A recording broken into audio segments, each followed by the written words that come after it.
फिर स्टार्ट करते हैं अपना यूनिट 2 PYQ न्यूमेरिकल्स का पार्ट 2। तो मैं इसमें हम शियर स्ट्रेस वाले क्वेश्चंस करेंगे। तो शियर स्ट्रेस और shear stress distribution diagram across the section, तो इसलिए मैंने एक अलग पार्ट बनाया वीडियो के लिए, क्योंकि जो अपना शियर स्ट्रेस वाला क्वेश्चन है, देखो एक चीज़ का मुझे इसमें मतलब सेंस नहीं दिया है अपने PYQ में, क्योंकि यहाँ पे लिखा है all questions carry equal marks, मतलब जो हमको इसमें 2 क्वेश्चन अटेम्प्ट करने हैं और एक क्वेश्चन अब हमारा 7 मार्क्स का है। लेकिन जब ये शियर स्ट्रेस और ऐसा और जिसमें डायग्राम भी खासकर बनाना है, वो मतलब बहुत दूसरे क्वेश्चन के कंपैरिजन में मतलब डबल से भी ज़्यादा लेंथ है इसकी, इसलिए हाँ मतलब सही में डबल से भी ज़्यादा लेंथ है, और बल्कि मार्क्स सेम है। तो मतलब सिर्फ यही चीज़ का मुझे लगा सेंस नहीं बन रहा है, मुझे ऐसा लग रहा है।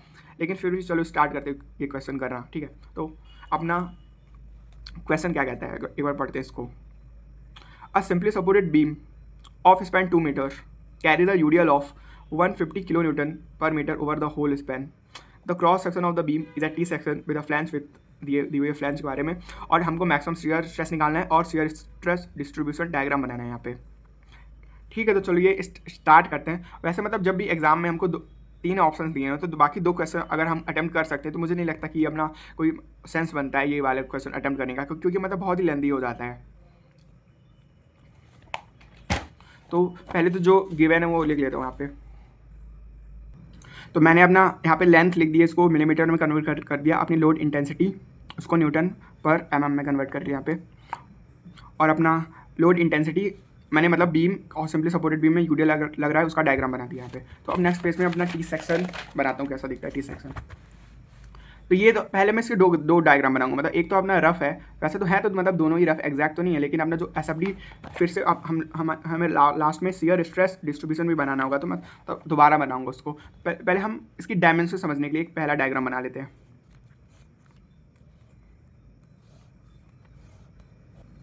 तो ये हो गया अपना टी सेक्शन। अब इसे सिंपली सपोर्ट और T section with flange with, तो यहाँ पे अपनी जो ये होता है अपना फ्लैंज और ये होता है अपना वेब। तो अपना फ्लैंज की विथ दी हुई है अपने को 100 mm और web and flange thickness 20 mm। तो ये दोनों तो 20 mm है, 20 mm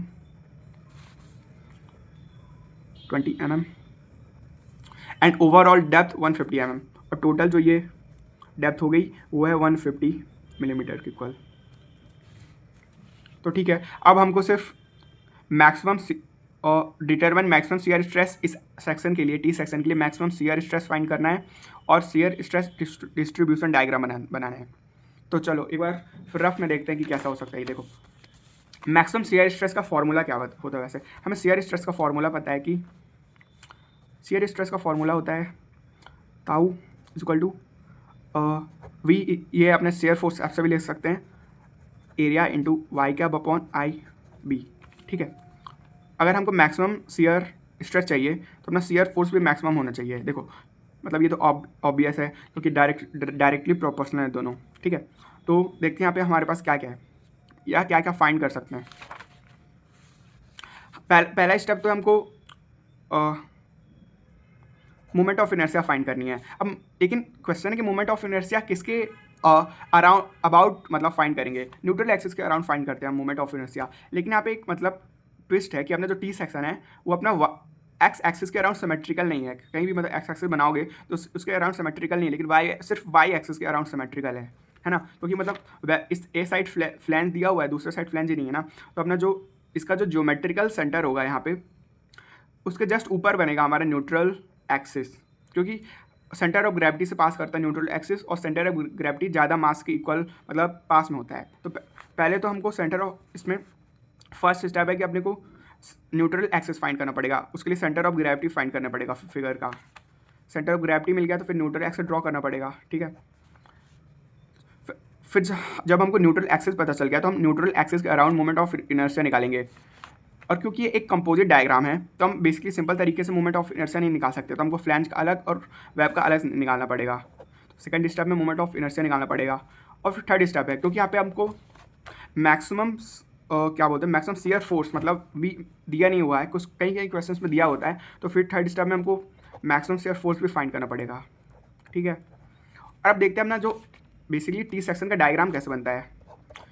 वैसे ये मैंने थ्योरी में कवर नहीं किया है टी सेक्शन का डायग्राम मेरे ख्याल से, मतलब जहाँ तक मुझे याद है मैंने अच्छे से कवर नहीं किया है, या शायद कवर भी नहीं किया टी सेक्शन कैसा होता है डायग्राम। तो सपोज करो कि अपना न्यूट्रल एक्सिस के ऊपर, या सॉरी सेंटर, वेब के सेंटर से ऊपर थोड़ा न्यूट्रल एक्सिस अगर पास करेगा तो इसका डायग्राम कुछ इस तरह से बनता है।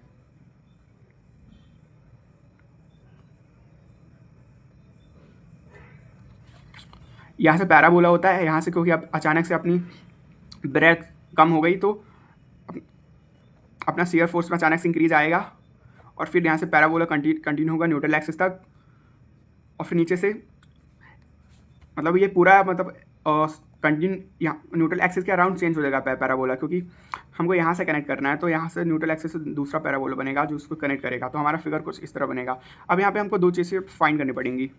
एक तो हमें फाइंड करना है ये अपना न्यूट्रल एक्सिस के अराउंड जो होगा मैक्सिमम शियर स्ट्रेस, एक तो ये हो गया, और ये अपना वेब है और ये फ्लैंज है, और इन दोनों का जॉइंट, इसको जंक्शन भी कहते हैं।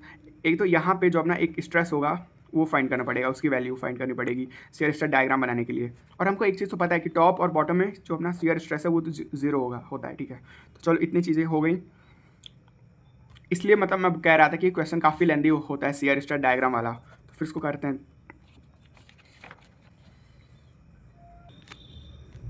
तो मैंने इस कॉपी में सारे स्टेप्स लिख दिए हैं शियर स्ट्रेस डायग्राम बनाने के लिए फॉर अ टी सेक्शन।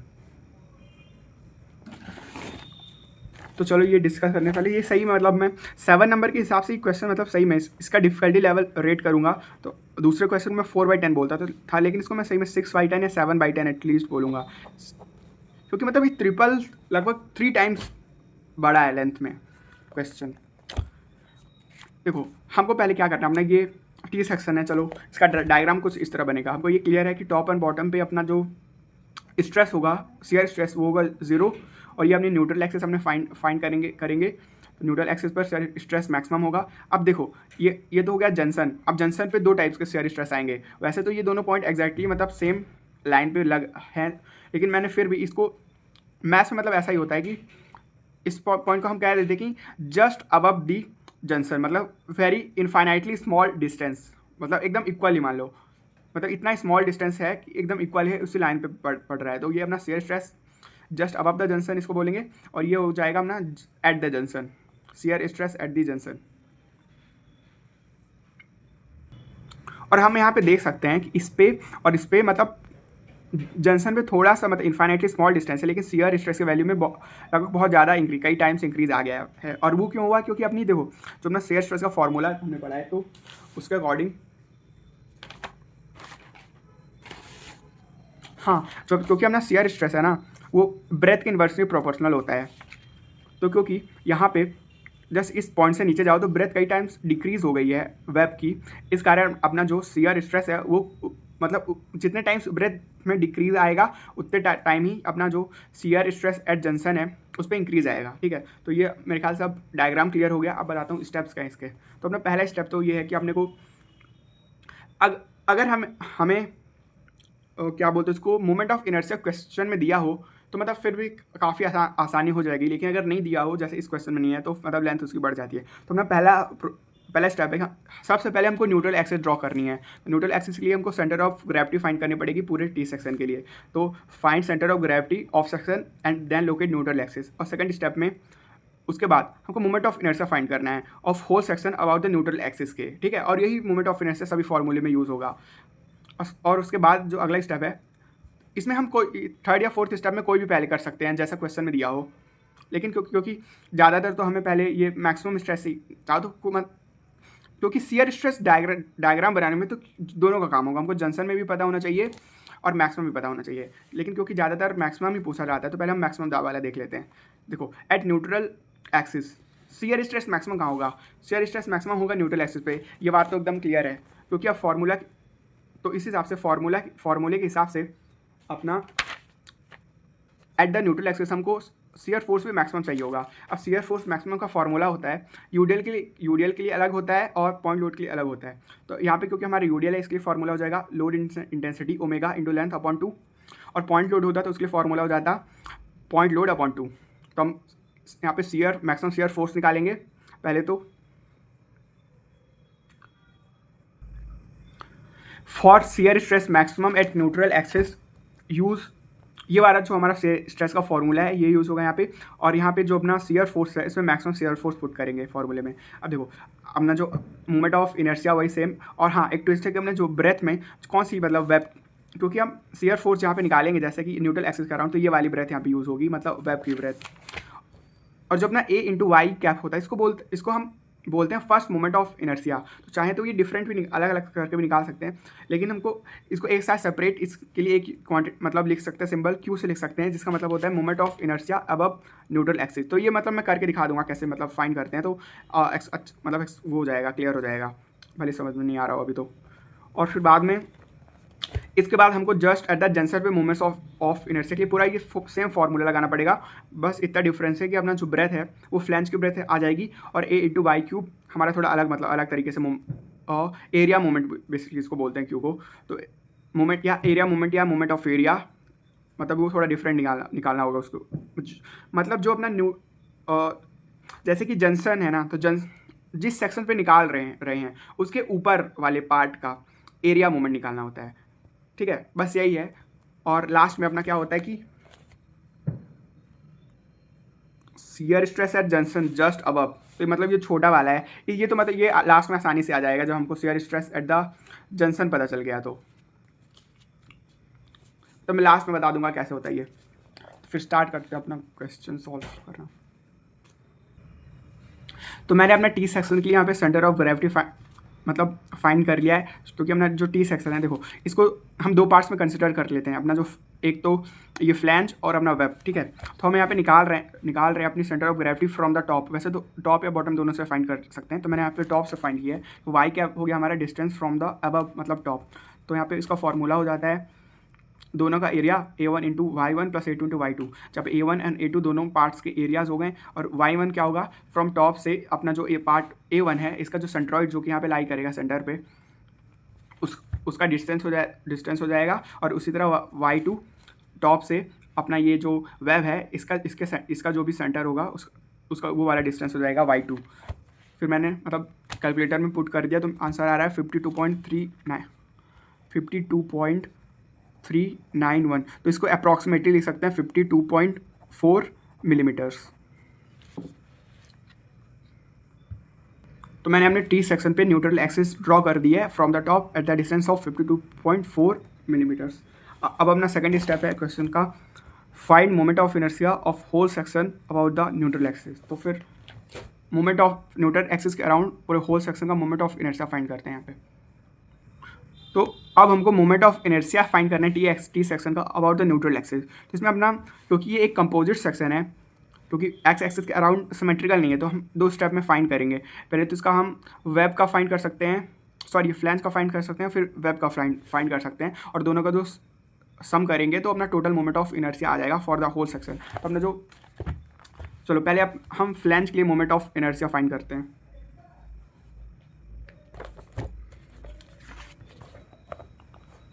ठीक है, तो क्यों अब फ्लैंज इस पे एक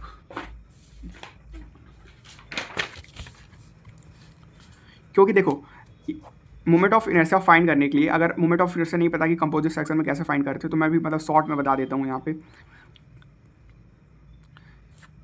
ये तो अपनी न्यूट्रल एक्सिस हो गई, हमको न्यूट्रल एक्सिस के अराउंड फाइंड करना है। ये अपना फ्लैंज फर्स्ट पार्ट और ये सेकंड पार्ट वेब है, ठीक है। तो देखो इस पर हमारा हमने पढ़ा है कि पैरेलल एक्सिस थ्योरम पढ़ा होगा। उस पर क्या होता है कि पहले जैसे कि हमको फ्लैंज के लिए फाइंड करनी है, ये हो गया फ्लैंज का सेंट्रॉइड, ठीक है। इसके अराउंड एक एक्सिस बना सकते हैं, तो वो हो जाएगी axis passing through the centroid. इसमें जो भी एक्सिस पास करेगी तो वो हो जाएगी, उसको कह सकते हैं axis passing through the centroid. अब क्योंकि ये एक्स माइनस एक्स, तो ये एक्स एक्सिस है, या एक्स एक्सिस बेसिकली इसके पैरेलल है, ये वाली एक्सिस है ना, इसको अब हम कह सकते हैं फ्लैंज की लोकल एक्सिस कह सकते हैं। और यह हो गई हमारी x axis for the whole T section. क्योंकि ये दोनों पैरेलल हैं इसलिए यहाँ पे पैरेलल एक्सिस थ्योरम लग सकता है। पैरेलल एक्सिस थ्योरम क्या होता है, जैसे कि हमको फ्लैंज के लिए निकालना है, तो पहले तो जो अपनी लोकल एक्सिस है उसके around moment of inertia flange का क्या होगा वो निकालना पड़ेगा, सेंट्रॉइडल एक्सिस। और फिर जो ये फ्लैंज का जो एरिया होगा, बेसिकली यहाँ पे मोमेंट ऑफ इनर्शिया का जो फॉर्मूला होता है एरिया इंटू डिस्टेंस का स्क्वायर वो हो जाएगा। तो हमने इनके ये जो अपनी न्यूट्रल एक्सिस, ये अपनी न्यूट्रल एक्सिस है, और ये अपना एरिया का सेंट्रॉइड, उनके बीच का डिस्टेंस जितना भी होगा तो उनका स्क्वायर हो जाएगा। इसी तरह फ्लैंज का निकालेंगे और इसी तरह से वेब का भी मतलब सेम फार्मूला वेब के लिए लगेगा बस। हाँ, मतलब वेब के अकॉर्डिंग ये एरिया और डी वाली टर्म्स और ये सेंट्रॉइडल एक्सिस का ये वाली टर्म बस चेंज हो जाएगी। तो फिर इसको करते हैं यहाँ पे।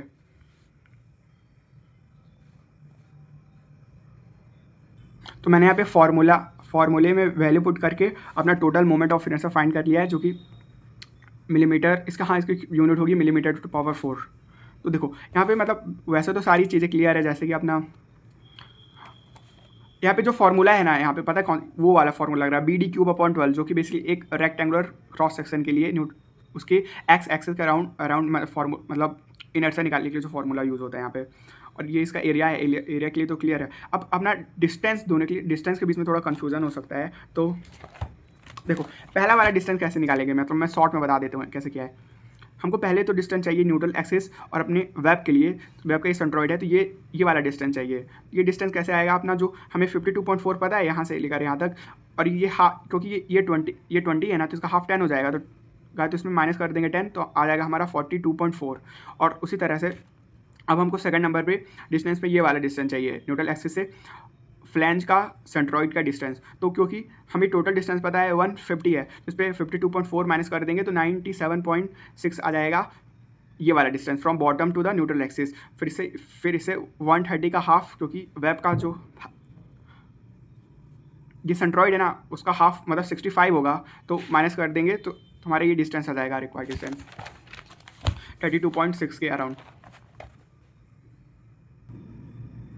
फिर हमारा नेक्स्ट पार्ट है जिसपे हमको मैक्सिमम शियर फोर्स फाइंड करना है। तो ये तो फिर भी सिंपल ही है एक्चुअली, ओमेगा मतलब लोड इंटेंसिटी।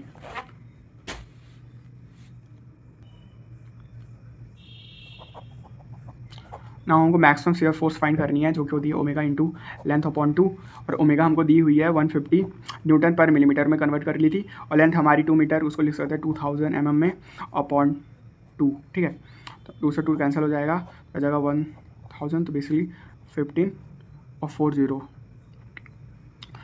1 2 3 4 न्यूटन्स।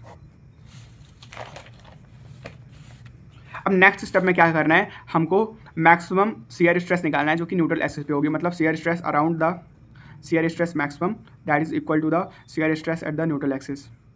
इसको बेसिकली हम कह सकते हैं direct shear stress at the neutral axis, जो कि मैक्सिमम शियर स्ट्रेस है, इस तरह से इसको लिख सकते हैं। तो इसका फार्मूला होता है, अब हम फार्मूला यहाँ पे पुट करेंगे A into y cap upon I b. तो एक चीज़ तो निकालना भूल गया, अब हमको ये भी निकालना पड़ेगा ना, A into y cube, y cap होता है अपना V इंटू, इसको क्यू से लिख सकते हैं, इंटू आई इंटू बी। चलो क्यू होता है फर्स्ट मोमेंट ऑफ इनर्शिया। चलो ये अब निकाल के बताता हूँ कैसे निकालेंगे। पहले इसको इक्वेशन को नाम देता हूँ, इक्वेशन 1। अब अपना जो होता है A इंटू वाई कैप इस केस के लिए इज इक्वल टू क्यू, ये होता है, ये बेसिकली है मोमेंट ऑफ सॉरी मैंने इनर्शिया साथ बोल दिया, ये मोमेंट ऑफ एरिया है, moment of area above the neutral axis, above neutral axis, और किसके अबाउट निकाल रहे हैं, अबाउट न्यूट्रल एक्सिस की अबाउट निकाल रहे हैं, अबाउट न्यूट्रल एक्सिस। अब इसका भी इसके लिए हमको फिगर फिर से देखना पड़ेगा।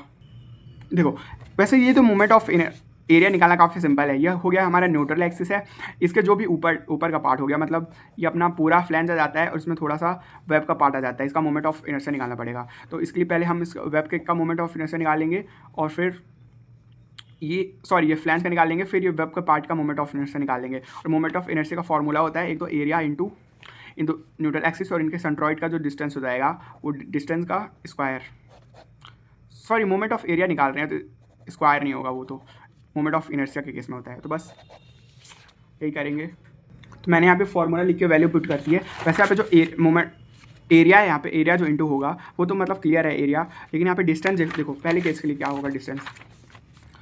पहले केस में हमको चाहिए इसका सेंट्रॉइड से लेकर यहाँ तक की डिस्टेंस, वो हमने पहले निकाल लिया मोमेंट ऑफ इनर्शिया के लिए, जो कि अपना जो ये टोटल डिस्टेंस है अपना ये 10 माइनस कर देंगे तो अपनी आ जाएगी 52.4। ठीक है, अब सेकंड केस में हमको ये वाली डिस्टेंस चाहिए, ये न्यूट्रल एक्सिस से जो अपना वेब का पार्ट है इसके सेंटर की डिस्टेंस चाहिए। तो ये थोड़ा मतलब चलो मैं बताता हूँ कैसे करेंगे। हाँ, क्योंकि हमको ये top to neutral axis distance पता है, जो कि हमारा कितना था, ये 52 है लगभग। हाँ, यहाँ से बता देता हूँ, ये 52.4 के इक्वल है। हमको ये जो सेंटर है, अब इससे न्यूट्रल एक्सिस का डिस्टेंस चाहिए, तो हम बेसिकली ना पहले करेंगे 52 में से ये 20 डिस्टेंस है, इसको माइनस कर देंगे, तो हमारा आ जाएगा लगभग 32.4, जो कि ये पूरी हाइट होगी इस सेक्शन के लिए सिर्फ, क्योंकि हमको इसका सेक्शन का एरिया निकालना है, तो इसकी भी हमको हाइट चाहिए होगी, तो वो उससे आ जाएगी हमारी हाइट, जो कि है 32.4। और क्योंकि अब इसका जो हमारी हाइट आ गई, अब इसका जो सेंट्रॉइड है इसके बीच में सेंटर पे लाई करेगा, तो उसका हाफ हो जाएगा 32.4 का 16.2, तो हमारा मोमेंट ऑफ एरिया आ गया। तो जो भी हमने निकाला न्यूट्रल एक्सिस के लिए, अब मैक्सिमम जो न्यूट्रल एक्सिस के लिए हमको मैक्सिमम शियर स्ट्रेस चाहिए, तो जो कि न्यूट्रल एक्सिस भी होगा तो बेसिकली हम न्यूट्रल एक्सिस के लिए शियर स्ट्रेस के फॉर्मूले में सब कुछ पुट कर दिया, तो हमारी वैल्यू आंसर आ रहा है 70.8588 के इक्वल लगभग। तो ये होगा स्ट्रेस होगा अपना न्यूटन पर मिलीमीटर स्क्वायर। तो ये तो आ गया न्यूट्रल एक्सिस के लिए। अब हमको फाइंड करना है जंक्शन पे क्या होगा। तो ठीक है, shear stress at junction, same formula यहाँ पे अप्लाई होगा, बस मोमेंट ऑफ इनर्शिया थोड़ा सा देखो, एक तो फॉर्मूला लिख देता हूँ, वी क्यू, डायरेक्टली क्यू लिख देता हूँ, आई इंटू बी। यहाँ पे वी तो 15 × 10⁴ हो जाएगा, और क्यू अभी फाइंड, देखो क्यू क्या होगा अब, क्योंकि हम ये जो जंक्शन है इसके ऊपर के लिए मोमेंट ऑफ एरिया निकाल रहे हैं, लेकिन हम निकाल रहे हैं न्यूट्रल एक्सिस के अबाउट निकाल रहे हैं, इस जंक्शन के अबव एरिया के लिए मोमेंट ऑफ एरिया। तो बेसिकली हम निकाल चुके हैं यही चीज़ एक बार पहले ही। ये हो गया moment of area of flange about neutral axis, जो कि हमारा 100 × 20 × 40 2.4, ये तो 100 × 20 एरिया हो गया इस फ्लैंज का, और 42.4 ये डिस्टेंस होगी इसके सेंटर से लेकर, ये वाली डिस्टेंस आ गई। और हमारा जो मोमेंट ऑफ इनर्शिया तो सेम है अपना 10086696.67, और हमारा जो ब्रेथ होगा, ये ब्रेथ हो जाएगा फ्लैंज का। पिछली बार हमने वेब का लिया था, तो ये 100 के इक्वल शायद, हाँ 100 के इक्वल है। तो ठीक है, इसको मैंने फॉर्मूला लिख के यहाँ पे सॉल्व किया, तो हमारा आंसर आ रहा है 12.610 मिलीमीटर शियर स्ट्रेस है, क्योंकि न्यूटन पर मिलीमीटर स्क्वायर। और ये एक्चुअली तो एग्जैक्टली है शियर स्ट्रेस एट जंक्शन ही, shear stress at junction at above, just above junction, ठीक है।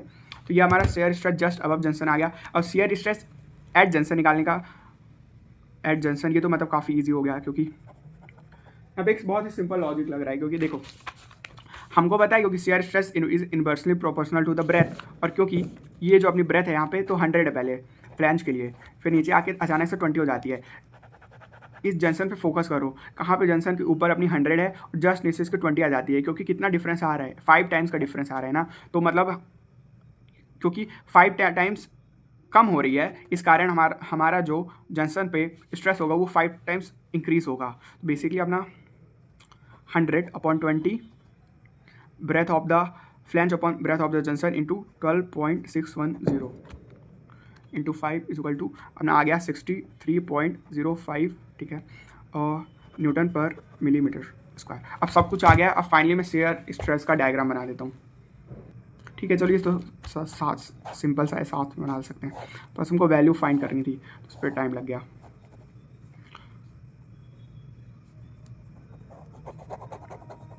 उतना एग्जैक्टली तो मतलब स्केल में नहीं बना पा रहा क्योंकि मतलब मैंने हाइट वगैरह ब्रेथ वगैरह स्केल के हिसाब से नहीं लिया है। तो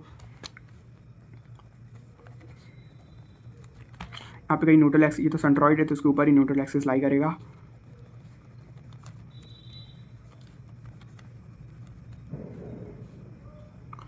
फिर भी टोटल 200 थी और ये टोटल हाइट 150 थी, तो मैंने ये थोड़ा ज़्यादा ही बड़ा बना दिया नीचे, तो इसको मैं थोड़ा चेंज कर लेता हूँ, नहीं तो रहने देता हूँ, क्योंकि 150, ये 150 है क्योंकि, तो इससे स्मॉल होना चाहिए, तो चलो कर ही लेता हूँ इसे, यहाँ पे कर लेता हूँ। बाकी चीज़ को इसको मैंने हटा दिया। तो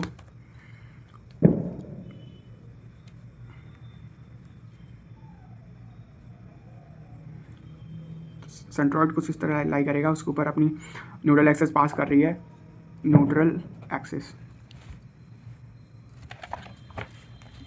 ठीक है, बस सिंपली हमको पहले तो एक लाइन खींचनी है यहाँ पे, ठीक है, लाइन खींचेंगे, यहाँ पे पैराबोला बनेगा, अचानक से पैराबोला में इंक्रीज आ जाएगा और यहाँ पे न्यूट्रल एक्सिस तक पैराबोला कंटिन्यू होगा, सॉरी इसको थोड़ा सा यहाँ पे इंक्रीज हो रहा है और फिर यहाँ से जाके जुड़ जाएगा। ये लाइन थोड़ी टच हो रही है क्योंकि उतना मतलब मैंने इतना क्लियर डायग्राम नहीं बनाया यहाँ पे, लेकिन इसी तरह से बनेगा जो भी डायग्राम होगा, तो इसी तरह से मतलब बना सकते हैं। हमको सिर्फ वैल्यू यहाँ पे लिखनी है, ये वाली वैल्यू आ जाएगी अपनी शियर स्ट्रेस मैक्सिमम की वैल्यू जो कि न्यूट्रल एक्सिस के अराउंड है, ये अपनी हो जाएगी 70.85 और एक तो ये वाली वैल्यू है और सेकंड नंबर पे ये वाली वैल्यू अपनी 12.61 और ये है 63.05। तो ठीक है, ये हमारा shear stress for a T section का डायग्राम बन गया। अब अपना जो नेक्स्ट क्वेश्चन है 2023 का पार्ट बी, तो ये जस्ट एग्जैक्टली इसके पहले वाला जो क्वेश्चन किया है उसके जैसा ही है।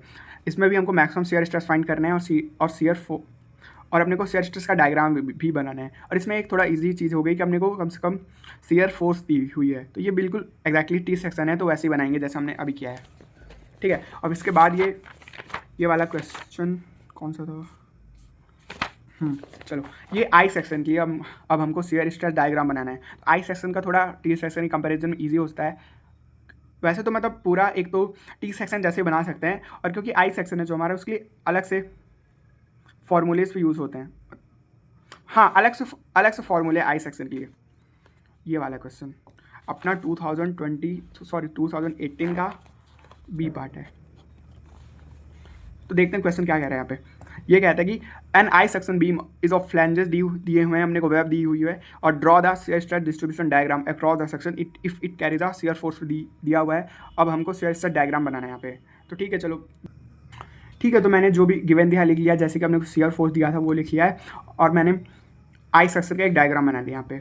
तो देखो आई सेक्शन होता है अपने वाई एक्सिस के और एक्स एक्सिस के अराउंड सिमेट्रिक होता है। एक्सिस इसके ज्योमेट्रिक सेंटर से पास करेगी और वहीं पे हो जाएगा अपना न्यूट्रल एक्सिस, और सेंटर ऑफ ग्रेविटी भी इसी जगह पे है। अब हमको फाइंड करना है इसका मोमेंट ऑफ इनर्शिया, पहले स्टेप है। तो इसका मोमेंट ऑफ इनर्शिया भी काफ़ी ईजी है फाइंड करना।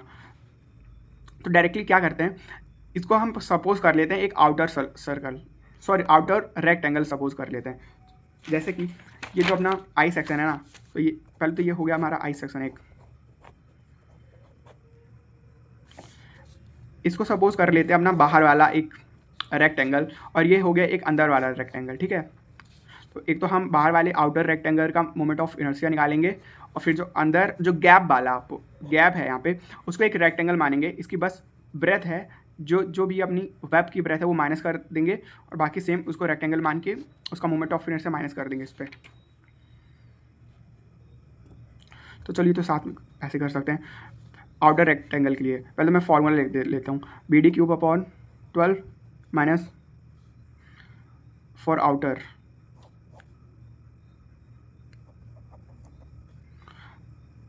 उसको मैं ओ से लिख सकते हैं, चलो ठीक है। इसको आई और आई से यहाँ पे लिख देता हूँ /12³ फॉर आउटर रेक्टेंगल के लिए अपना जो ब्रेथ है वो है 200, और अपनी जो टोटल डेप्थ है ये हो जाएगी 300 + 15 जो कि अपनी 15 30, तो 330 के इक्वल 330 का स्क्वायर /12 माइनस, और अंदर वाले और रेक्टेंगल के लिए अपनी जो ब्रेथ है वो है 200। ब्रेथ तो 200 ही है, और सॉरी ब्रेथ 200 नहीं है क्योंकि यहाँ पे 15 भी आ गया ना, तो 15 इस पर माइनस हो जाएगा, -15 इंटू, और हाइट हमारी रहेगी 300 का होल क्यूब -12। बस मैं इसको सॉल्व कर लेता हूँ कैलकुलेटर में। तो मैंने यहाँ पे मोमेंट ऑफ इनर्शिया निकाल लिया है, पहले आउटर का माइनस इनर से माइनस करके। तो बेसिकली हमारा मोमेंट ऑफ इनर्शिया तो आ गया। तो मैं डायरेक्टली यहाँ पे काम करता हूँ, यहीं पे इसका डायग्राम भी बना देता हूँ, क्योंकि हमको पता है डायग्राम किस तरह बनेगा। वो ज़्यादा सब डायग्राम का जो फॉर्मेट है वो तो सेम ही रहता है, बस वैल्यू में थोड़ा चेंज आ जाता है। तो यहाँ से इंक्रीज आएगा यहाँ पे, और ये मैक्सिमम होता है यहाँ पे, इस पॉइंट पे मैक्सिमम होता है। अब यहाँ पे पहले तो हमको ये जंक्शन के लिए फाइंड करना पड़ेगा, और फिर ये फ्लैंज वाला फाइंड करना पड़ेगा। सीआर मैक्स, इन दोनों के लिए हमारे पास फॉर्मूला है बेसिकली फाइंड करने के लिए। तो फॉर्मूला मैं लिख देता हूँ, पहले बता देता हूँ क्या है। देखो ये हमारा आई सेक्शन दिया हुआ है, जो हमारा ये सीआर मैक्स के लिए फॉर्मूला बनता है वो है सीआर फोर्स इंटू बी। बी क्या है, फ्लैंज की ब्रेथ है total, upon 8I into b is equal to, और यहाँ पे D square minus small d square, total depth of the I section minus depth of the web, और इसी तरह जंक्शन के लिए भी है। तो बस मैं फॉर्मूला यहाँ पे लिख देता हूँ और मतलब कैलकुलेट करता हूँ फिर। अब एक सिमेट्रिक आई सेक्शन है, जैसे कि सिमेट्रिक आई सेक्शन के लिए maximum stress and maximum stress just above the junction, और क्या बोलते अपने, और ये हो गया हमारा, ये जस्ट अबव द जंक्शन है, जस्ट अबव द जंक्शन, और ये एग्जैक्टली है maximum stress just at the junction के लिए फॉर्मूला होता है। तो फॉर्मूला मैंने यहाँ पे लिख दिया है, उसको एक्सप्लेन कर देता हूँ। पहले तो न्यूट्रल एक्सिस पे फाइंड करने के लिए फॉर्मूला ये वाला, देखो ये सीआर फोर्स है हमारा मोमेंट ऑफ इनर्शिया, और बी स्मॉल बी मतलब, स्मॉल बी से मतलब है कि जो अपना वेब है उसकी ब्रेथ है। देखो स्मॉल बी जो हमारा वेब है उसकी जो ब्रेथ होगी तो वो होगी स्मॉल बी, और जो अपना फ्लैंज है उसकी ब्रेथ है उसको कैपिटल बी से लिखा है, और जो अपना वेब है उसकी हाइट जो है 300 मतलब स्मॉल डी से लिखा है, और ये और पूरे आई सेक्शन की जो हाइट है उसको कैपिटल डी से लिखा है फॉर्मूले में। तो बस मैंने वही इसी फॉर्मूले में सारी वैल्यू पुट करी, तो हमारा at the neutral axis stress आ रहा है ये, और फिर हमारा stress CR stress just above the junction के लिए वाला फॉर्मूला है एग्जैक्टली। तो ये वाला मतलब उसको सॉल्व करके ये शॉर्ट में ये वाला फॉर्मूला आ जाएगा, b upon 8I capital D का स्क्वायर माइनस डी का स्क्वायर, ठीक है। तो ये तो जस्ट अबव द जंक्शन आ गया। फिर वही हमारा टी सेक्शन वाला लॉजिक लगेगा, क्योंकि जिस तरह से अपना ब्रेथ अचानक से डिक्रीज हो गई है तो उसी रेशियो में 200 डिवाइडेड बाई 15 के रेशियो में इंक्रीज होगी, तो हमारी जंक्शन की आ जाएगी 200 डिवाइडेड बाई 15 से इंटू कर देंगे, हमारा 1842 न्यूटन पर मिलीमीटर स्क्वायर आ रहा है। और इन सब वैल्यूज़ को बस यहाँ पे पुट कर देना है।